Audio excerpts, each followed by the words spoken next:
Alright guys, let's talk about the wiring project we got going on in the ML4 Dirty.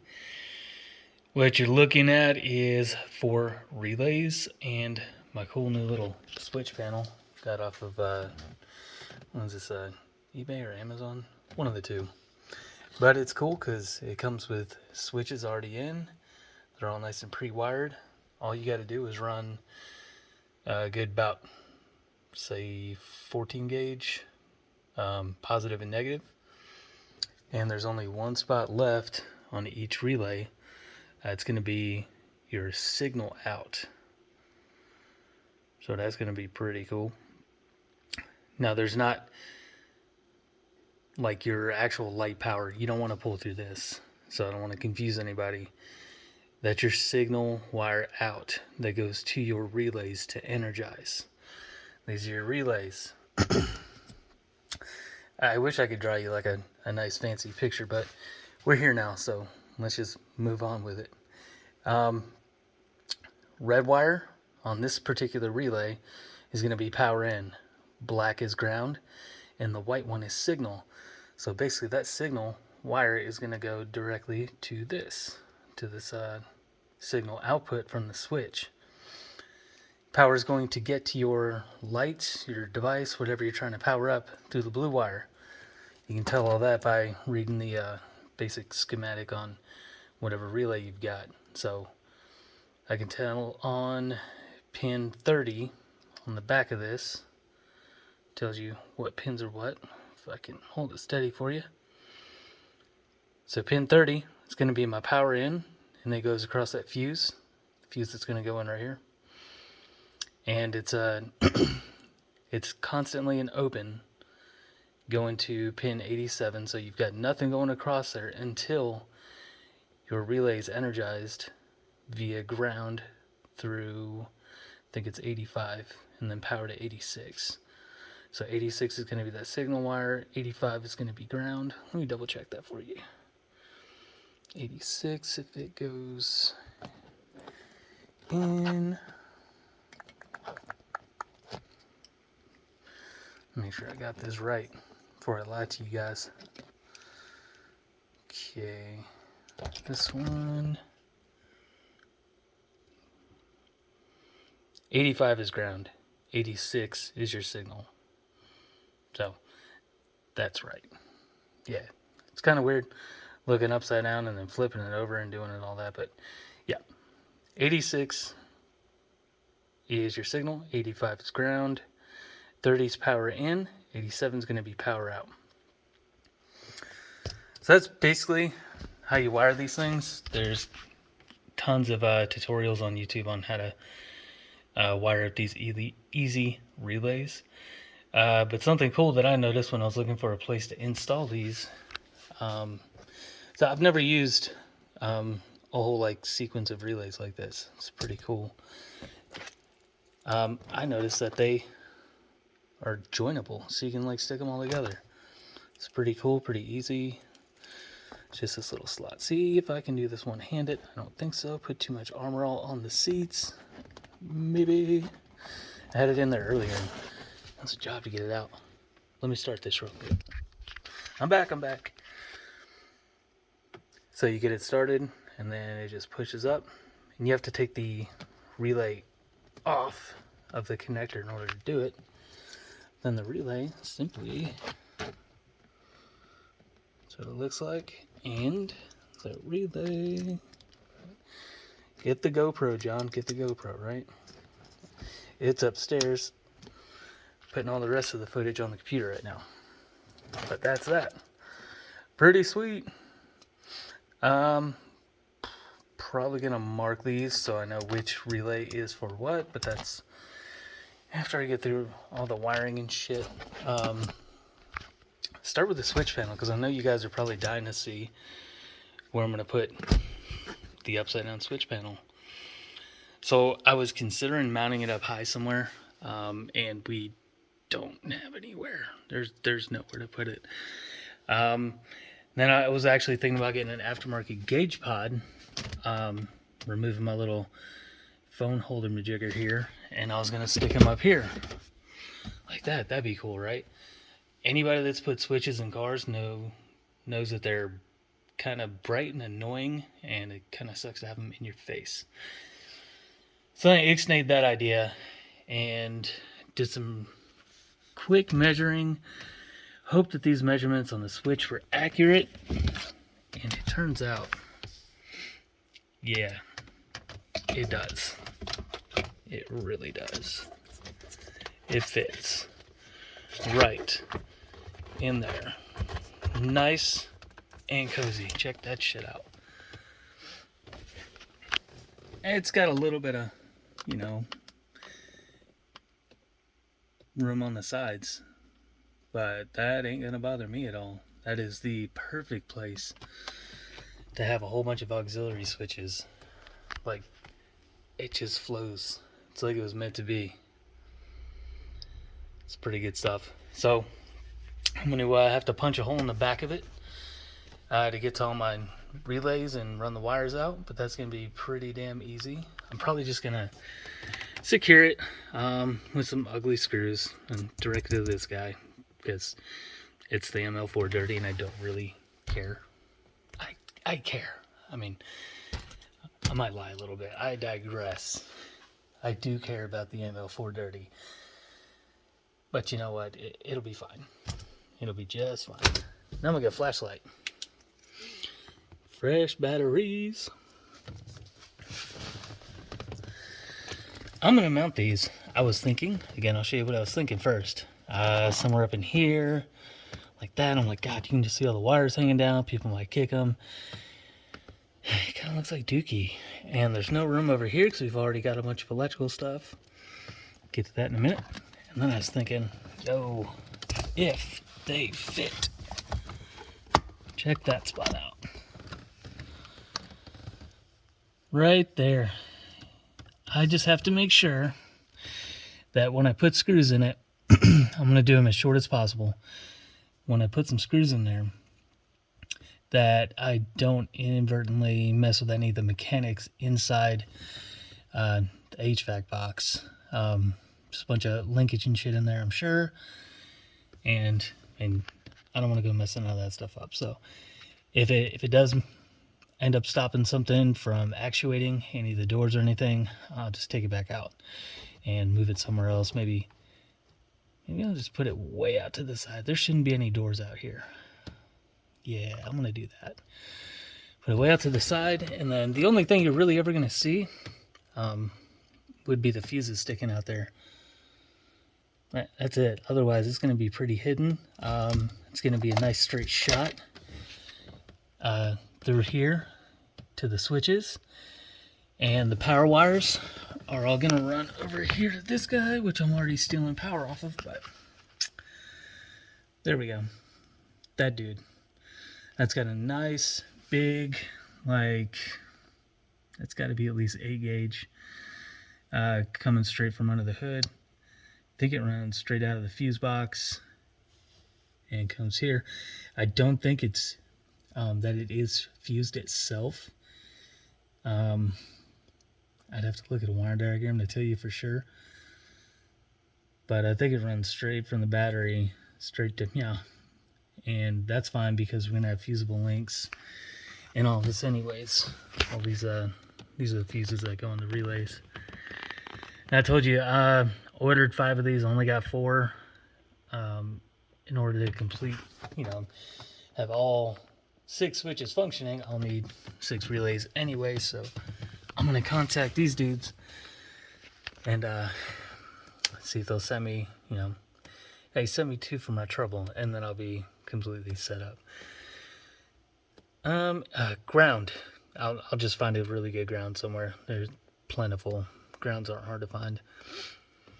And then all the wires are going to run through the firewall somewhere down in there.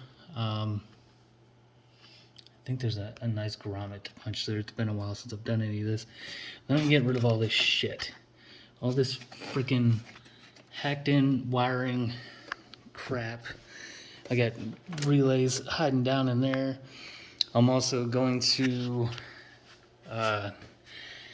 get rid of all my extra winch wire because if you saw when I did the install, I said I didn't want to mess with shortening the wires until I knew I was happy with the winch, because what if I wanted to sell it or put it on a different vehicle, something like that, and I ran out of wire? Well, now I'll be able to shorten it to the proper length. The shorter the wire, the less ohms that it steals, better power you're going to get out of it anyways, and it looks cleaner. So I'm going to be done with all that mess wire up in there, and then this garbage rat's nest of wiring sitting down here. Like I said, I got a whole bunch of these connectors, these weatherproof connectors. That's going to go for all the external connections. Maybe that's why my lights ain't working. I'm missing a wire. She pulled out. I think it was that one. Yep. That's when my lights quit. So these original connectors, be very careful when you order them. Didn't come like that. They came completely disassembled. So you had to pin them yourself, and I don't have the right tool to crimp down on these little pins. I did the best I could with some pliers. Even ended up soldering it. It still didn't friggin' hold. So, easy splice in wire connectors. And believe it or not, they were almost the same frickin' price. This is a picture of what I bought. I didn't notice the other pictures of them in pieces. So, if you're looking for wire connectors, make sure you don't see any pictures of them disassembled. Get the ones that have nothing but pre-assembly on them. And then, of course, every connection gets heat shrink, and I might even use these guys. So, solder and seal wire connectors. Pretty easy. You just cut your wire, pull the insulation back. Got really cool tools for that, wherever they are hiding in here. These guys, yeah. Use these 1,000 times on an airplane. Not this pair, but I got sick of the normal ones where you'd have to, they just look like pliers with different size holes in them. These are the shit. They grab it, they come down, and they pull all in one go. Never look back. Buy a set of those. So even though we'll do I still call them environmental splices. Usually toss some heat shrink over the top of them anyways. I really do like wiring. You probably couldn't tell because I've done such a shitty mess of a job so far. It's time to do it right. Yeah, and that's what this little mini series is going to be about. So stay tuned, and I might see you in like 5 seconds, but it's going to be a little bit of work for me.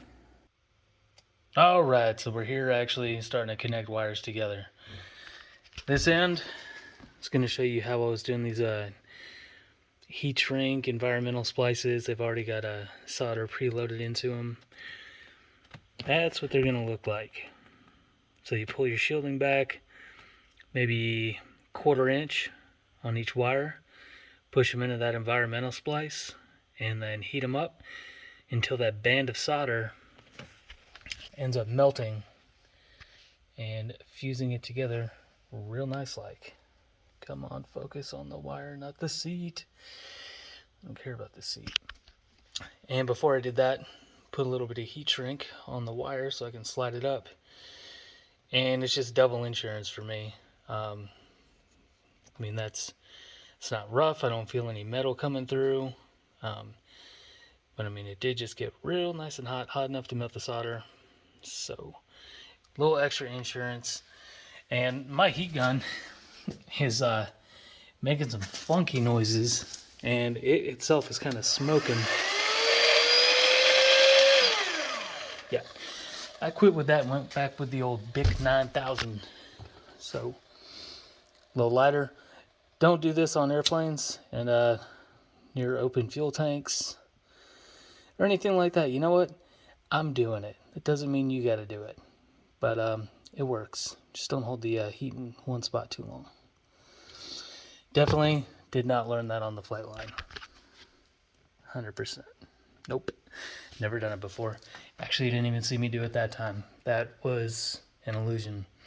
Use a heat gun, a properly working heat gun, not that cheap piece of shit.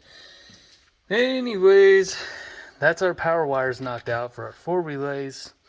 And how I'm going to get power to them, I got them all into one nice little eyelet there.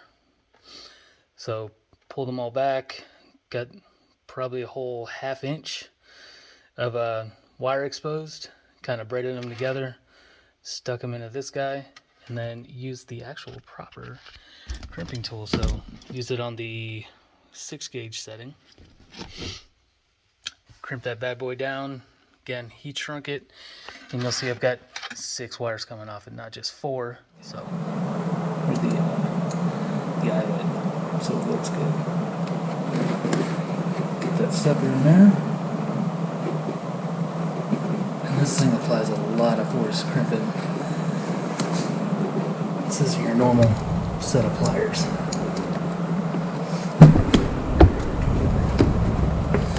And you go ahead and give it the really good tug test, because you want it to pull out now if it's ever going to pull out. You want to make sure its pull-out game is weak. You don't want it. I didn't want to come back and have to do it again, so I've got my other 2 wires for when I get my other 2 relays, and I'll go through the same process again. I left myself a little bit of wiggle room with the length of the wire. I didn't want it to be so much that it became a mess. But yeah, that part's done. So next we'll probably be doing the same exact thing for ground, and that depends on where I find my ground at, and then it'll be the other 2 wires, you know, signal and power out. But it's getting kind of late, and I'm gonna head in and pick this up in the morning. So I'm kind of at the point now where I need to figure out how to get wiring from the interior to under the hood. Kind of an issue because there is no easy spot. I mean, a lot of cars have like nice grommets going through here. Now I was like, oh, this nice 8 gauge wire. Don't know if I can get light in there for you. It looked like a grommet anyways. Important thing, it ain't. Just pulled the battery out and found that it's more like a terminal block. So that that wiring comes directly from the fuse box and off of the main battery wire here. Sorry if the light's flickering, it's LED, so turn that off since that's annoying. So, good chance to show you what I kept hinting at, all this messy wiring. Now, is it done electrically correct? Yeah, relays and fuses and all that, but it was kind of quick, fast, in a hurry. So, relay over there for, I think that's these little guys, and the other relays for the big ones. That's this one that I also referenced. Is probably bad and not working anymore because the light would click on and then click off. Junk. It's all going away. Going with the nice little cluster of relays with fuses. All in line.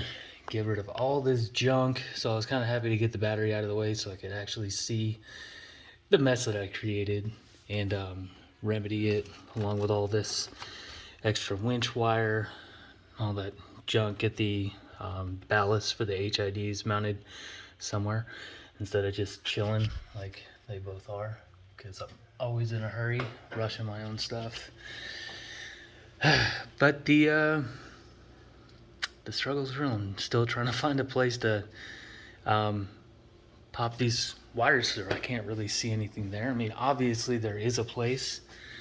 It might be on this side. I'll take off the horn real quick. Maybe remove the top of the fuse box and actually get a good look behind it.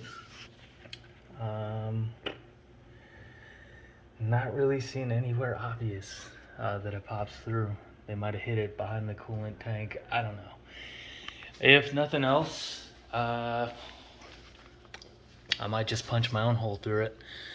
Not a big deal. Just make sure that I've got a grommet or a piece of insulation to keep the wires from chafing. I need to know where I'm coming through with power, so it's the cleanest coming out of the hood, so either going up this side or the other side. I need to know which side I'm going to use because I don't want to run wires from one side to the other. Again, I'm trying to remedy that whole situation to where it comes up to the roof rack. I just don't want all that extra wiring BS, and I have to wait to figure that out before I wire the roof rack, because I don't want to string the wires in series all the way around there and have it terminate here ready for a plug if I'm going to go off of this side. So kind of just stuck in a dilemma. Need to figure out where I'm punching through the firewall. That's it for now.